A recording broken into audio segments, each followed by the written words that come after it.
Hey everybody, and welcome back to the channel. Today we are taking a look at a brand new Lexus vehicle, which I believe feels like the oldest vehicle they actually sell today, brand new. This behind me is a 2021 Lexus GX460. Now, I know it got a refresh in 2013. Lexus again has given it another refresh for 2021. And as you can see, this one here is the fully loaded luxury grade with their new sport package. That's right, a sport package on this truck. Well, since Lexus has dropped this off for the week, I'm gonna actually take a look at this truck. We're gonna see if it's actually worth the $70,000 price tag that Lexus is asking for.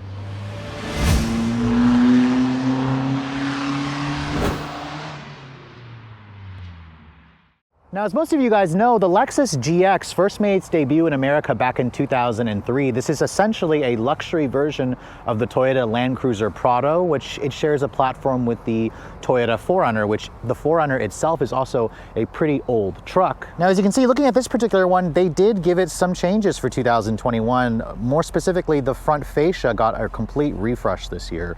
The first thing you're gonna notice right away are those new triple beam full LED headlights. They have the current Lexus face at the front fascia. Those triple beam LED headlights are optional. You also get LED fog lights down here, which is nice. And then the turn signals are just an incandescent design. The rest of the front end, you can see the grille got a slight tweak this year. The texture on the inside of the grille is slightly different. This particular one here has that $2,000 sport package that I mentioned, which does include this lower front lip, which I think is kind of pointless in a vehicle that's supposed to be off-road oriented. But overall, I do see a difference in the front fascia, and I think that the look is an improvement, although when Lexus grafted on that spindle grille, I think that it definitely made this car look a lot more standoutish, but not necessarily in a good way, because the original design wasn't meant to incorporate the spindle grille. But now looking at the rest of the profile, you can see this is a boxy SUV because this is a truck-based platform. It's a body on frame.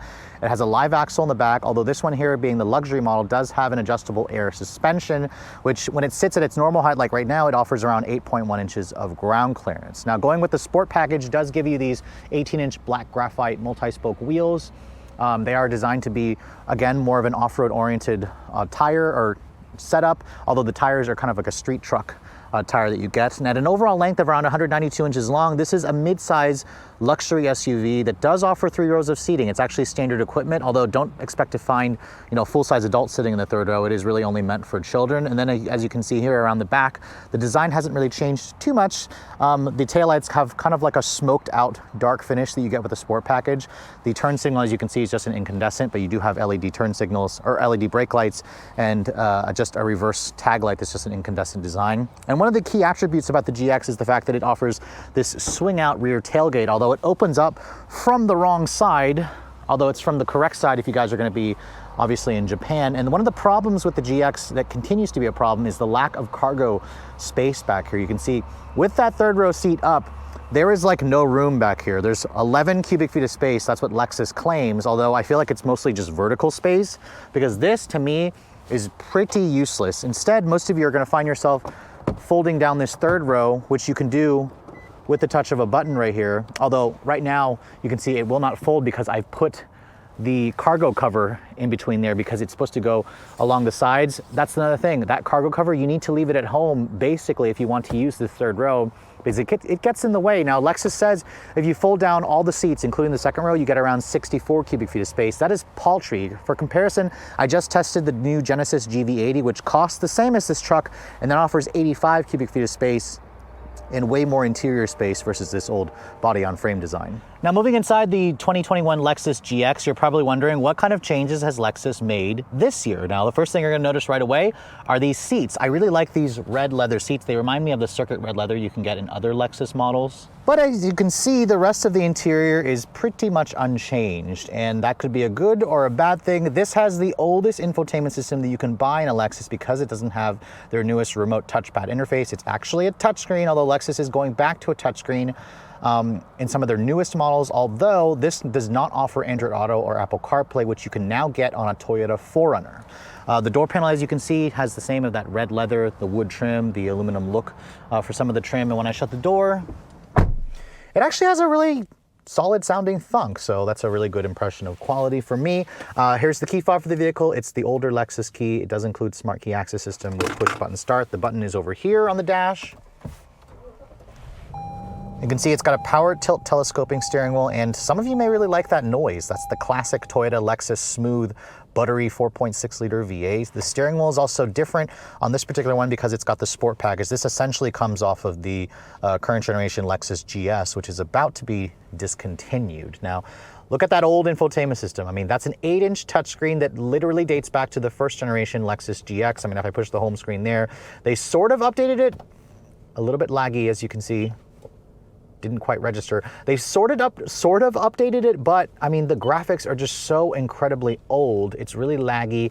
You can plug up your phone in here, but again, no Apple CarPlay or Android Auto, which you can now get on a Toyota 4Runner. When I put the vehicle into reverse, you can see my tester does have the full 360 camera, which is nice. Rear parking sensors, but the graphics are pretty old. This just needs a complete redo. Even the Lexus LX, which is technically older, has the bigger 12-inch display with the remote touch interface. Now, in terms of the materials, it is a soft touch injection molded plastic, which is nice. There's some genuine leather on this part of the dash. Over here, it is hard touch plastic on the lower part of the driver's side. And then on the door panels here, it's slightly padded, but it could be, again, leather stitched. It's padded over here with real leather. You have 2-person memory. The windows are one-touch automatic up-down, but there's no metal trim accentuating the switches, so that's very un-Lexus-like in here. The steering wheel is also pretty old. You can see it's got the old cruise control stock from Toyotas, a lot of the old buttons. It is a heated wheel. This is the wood grain wheel that you get with the luxury package, which is nice. Over here on the seats, you can see the seats look like they are dating back to 2002. They are pretty old. Thankfully, they're also pretty comfortable. I like the semi-aniline high-grade leather that you get with this luxury package. They are heated and cooled seats, and they adjust in 12 different ways, but no massaging function. You can get that on a lot of its competitors. Again, down here you can see there's your heated and cooled seat control, which is a rotary toggle. A little bit of storage here. You've got 2 USB ports, an aux port, and then a power outlet over here. This is your switches, of course, because this vehicle is a real 4-wheel drive system. It offers a low-range transfer case. It offers downhill assist control. There's your adjustable air suspension where I can raise and lower it. And then this is supposedly supposed to adjust the shock absorbers, the dampness. But as you can see, when I flip this switch around, it doesn't actually show any kind of indication that it's changing. So I don't really notice a discernible difference between the drive modes. So it almost seems like that's just a dummy switch to me. That's what it feels like. This controls the 6-speed automatic. It's a very old gated style shifter with a manual mode, which surprised me. No paddles on the wheel. You do have these cup holders here with some of that dark wood grain trim, which looks okay. This over here, you can see, if you open this up, there's a pretty deep center console storage area. And then I'm surprised this doesn't actually open. It seems like mine is just kind of stuck, but it actually doesn't open. You can kind of slide forward and back each individual side for comfort, which is nice. The glove compartment, you can see, is damped but not lined with felt. It's a pretty decent size. And then in terms of the visibility, you do sit up nice and high. This thing just feels like a truck all the time. It does come with Lexus's Safety Sense 2.0.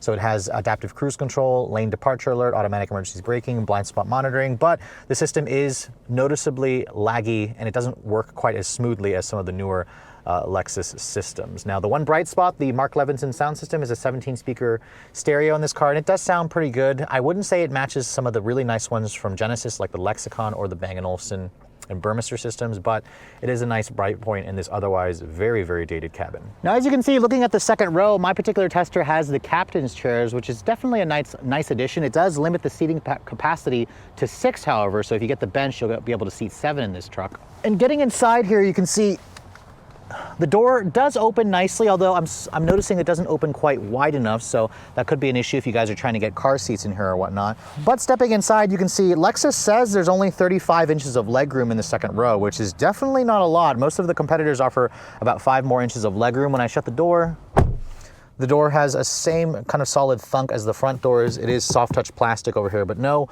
rear seat sunshades, which would be nice. You do have heated rear seats. You have 2 level heated rear seats and your own set of rear seat climate control, so you have 3-zone climate control. My tester for $2,000 has this little tiny rear seat entertainment system on both sides. I mean, look at this screen. It's like 6.5, 7 inches. It's so small and dated looking. I would definitely skip this. Just get your kid an iPad, save the $2,000. Again, you can kind of turn it on from this little remote here, which, look at the remote. It's so old looking. It's really thick too, but I am noticing this is not a touchscreen, which would be nice if it was a touchscreen, but it kind of mimics the way the front system works. But man, this is just really, really sad. I would just skip the rear seat entertainment system entirely. It does come with these rear wireless headphone jacks, which is nice. You have this little area here where you can connect your HDMI.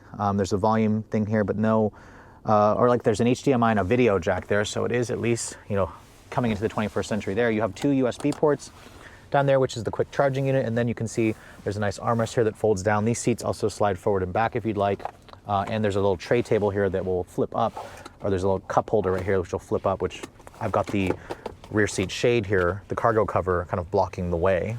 Now the third row in this vehicle is definitely reserved for people you don't like or very small children. To get back here, you have to pull on this lever right here, which kind of flips the seat forward and slides out of the way to give you a fairly decent amount of room. As you can see, Lexus doesn't quote the actual legroom figures back there, but as you can see as well, the seats practically look like a pair of jump seats. Now, I'll get back here to entertain you guys what this is like. All right, 1 second, let me crawl over the cargo cover here and get back into this seat, which, wow, this is really tight. This, for somebody like me who's only 5'7", whew, I mean, my head is practically up on the ceiling here. My knees are up against the front seats. Now, I could have them move this seat up, but with only 35 inches of legroom, there's not enough room here to really carry 6 or 7 people in comfort. These seats, again, are useless. So this car may come with a third row seat as standard, but there are far better rivals out there that offer way more space in the third row. I mean, this segment in general, you don't buy them for a roomy third row, but Lexus, you could do a lot better than this. Now, one of the reasons that makes the GX so appealing with a lot of Lexus faithful is the fact that this truck is old, which means it's going to be dead reliable for the long haul. That's right, underneath the hood, you have an engine that's been around for 2 decades at least. This is the company's 4.6 liter naturally aspirated V8. And the output numbers have not changed for 2021. You still have 301 horsepower and 329 pound-feet of torque. Those numbers barely are any better than what you get in a V6 Camry. I mean, yes, you get more torque, but the horsepower matches Toyota's 3.5 liter V6, which is just confusing to me. The engine is silky, super smooth. It mates up to a 6-speed automatic transmission, and fuel economy is not great. It's rated at 15 in the city, 19 on the highway. Premium gas is required. It has a 23-gallon gas tank, so this thing is definitely going to be a gas guzzler. Now, it does tow a little bit more than some of its competitors. Lexus says you can tow a maximum of 6,500 pounds, and as this one sits, it weighs a tick over 5,000 pounds. So this is a pretty heavy truck, and it's not very aerodynamic, so that's why it's got pretty poor gas mileage. All right, so even though I've been pretty harsh on the Lexus GX for being old, you can't really blame me, because getting behind the wheel of this truck, it literally is a throwback to me back to when I was in high school. I mean, it came out in 2010, and I was actually in college back then, and nothing about the truck has really changed much over the years. It still has a very soft, comfortable ride quality. It still feels like a truck. When I put my foot down, it actually has a nice satisfying V8 rumble, which I actually like the noise of the V8. It's a good noise, it's very smooth, it is buttery. That's what Lexus is known for, again, for building buttery smooth engines. The transmission is a 6-speed auto. And you know what? It actually shifts okay right now. There are times where I felt that the transmission felt like it was filled with mayonnaise instead of like fluid, because it was just so sluggish to actually shift gears for me. But really, it's a nice driving truck. If you're expecting something to drive more like a car, don't buy this, because this feels like a truck. It has, you can feel that it feels heavy. You can feel the suspension is designed to handle off-road conditions. It's got a burly truck noise. There's something about this thing that's very masculine, and that's probably why it continues to sell very well. Because it feels like a real truck. It feels like you could take this thing out into the dirt, which I imagine most owners probably aren't doing that anyways. Now, in terms of the rest of the driving dynamics, the visibility in here is actually pretty good. I have a nice commanding view of what's going on around me. Big side mirrors. You've got the Lexus safety system, 2.0 is standard, although it doesn't really work all that well compared to some of the newer, Lexus products. And, in terms of acceleration,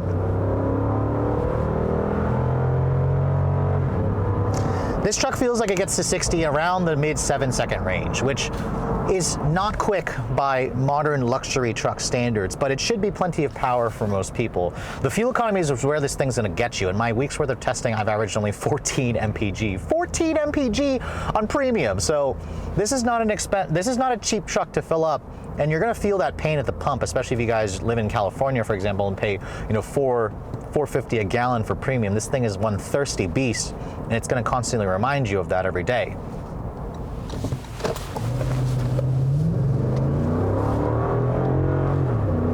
Now in terms of handling, you definitely feel the weight of this truck. You also feel the soft suspension. I found that it leans a lot. Every time I encounter a corner in this thing, the steering is so light and loosey-goosey. I mean, I can literally do this and the truck barely changes directions, which is what its intended mission is. It's supposed to be an off-road oriented truck. So again, if you want a car-based, crossover, buy a Lexus RX. But honestly, don't even buy the RX. The RX is due for a redesign. Lexus in general, their trucks and their SUVs are very old, and they are working hard to completely redesign them in the next year or two. This one here, to me, feels like the oldest truck. It is still a very nice driving truck. Especially if you guys are coming from an old GX or a 4Runner, this is going to feel like home. It's going to feel very familiar. But really, for the money that Lexus is asking for, I have trouble justifying spending that much. You may as well just buy a used one, honestly, because the used ones aren't that much different than this thing.